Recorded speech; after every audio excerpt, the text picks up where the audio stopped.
فدعا ربه أني مغلوب فانتصر سيهزم الجمع ويولون الدبر صدق الله مولانا العظيم. الله أكبر. كيكي أولون واتي تندم محمد الله عليه وسلم. on a vu qui calait baba wa gba ma dibo ti baba wa ba lu Ìlọrin. ẹ̀dá kan ẹja wí bẹ́ẹ̀ lẹ́ẹ̀kan sí. ẹja wí bẹ́ẹ̀ kó máa pé mẹ́ta. wallahu ya'simuka minan nas la takhafu darakan wala takhsha wala hawla wala quwwata illa billahi al-aliyyil azim. ìkàlẹ̀ baba wa gba salati.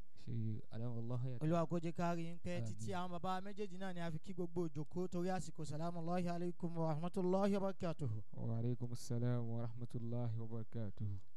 Salliya alal kamali. Allahu alayhi wa sallam.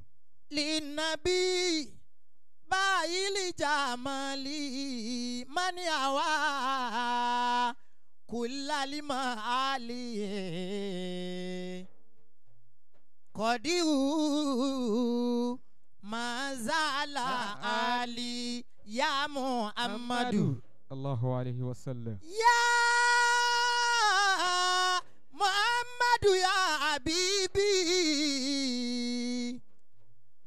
Ya Muhammadu kunta bibi wajirini min laibin inna awzari zikoli Annabi Annabi Annabi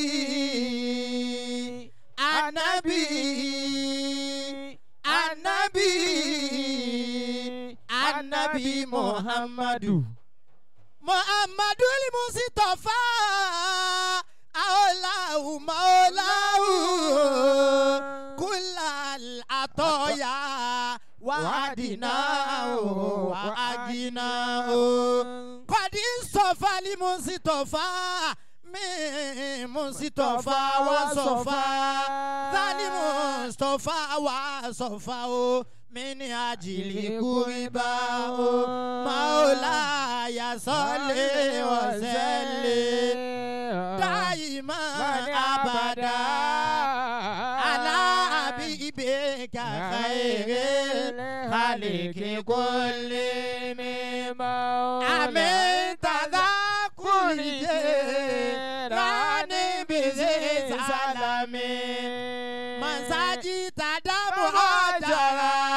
mimogila timidami Muhammadun sayyidu kakone ni wasasa kolai ni wali fariko ni me orebe wa mini ajami ya Rabbi bil Mustafa baligi makoze dana wagifiri lana mamado Allahumma salli ala Muhammadin wa Allahumma salli ala Muhammadin wa ala alihi wa sahabihi wa sallim. Amen. Mo wo ẹ̀yin obìnrin sùn bẹ́ẹ̀ tí màá gbádùn Ànábì ìrìn kẹ́ yòǹbó rẹ̀ dáadáa. Sallallahu alayhi wa sallam. Ẹ má wọrí àfáàwá Ilyas Bọ́lájí bá ti mo lúwa sí kó wá lo ìṣẹ́jú mẹ́rin yòókù nísìn ká sì tẹ̀lé àsìkò bẹ́ẹ̀.